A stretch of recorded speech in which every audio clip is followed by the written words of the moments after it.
Помните Элла, которому я подарил телефон, который с доставкой приехал ко мне домой, и я ему подарил новый iPhone, ребят. Короче, он устроился работать в KFC, сейчас зайдем к нему, посмотрим, где он.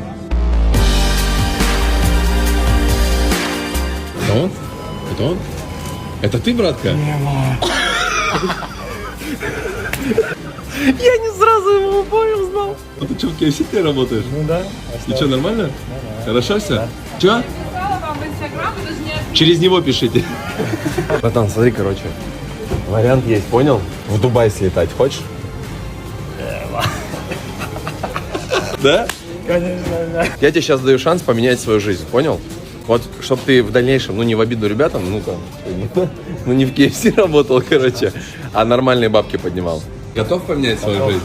Точно? Тогда сейчас давай в стилю. Вот так, ребята, вот так надо жизнь своей менять, вот просто вот в моменте, не думая. Только есть условие одно. Какое?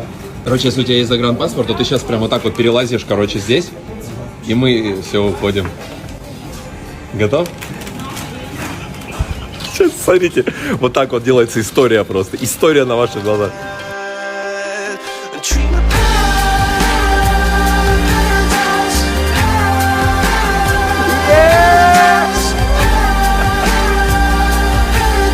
Ну вы понимали, он просто реально сейчас взял и уволился сразу. Может, там не работает. Братан, это пранк. Да нет, шутим, это не пранк.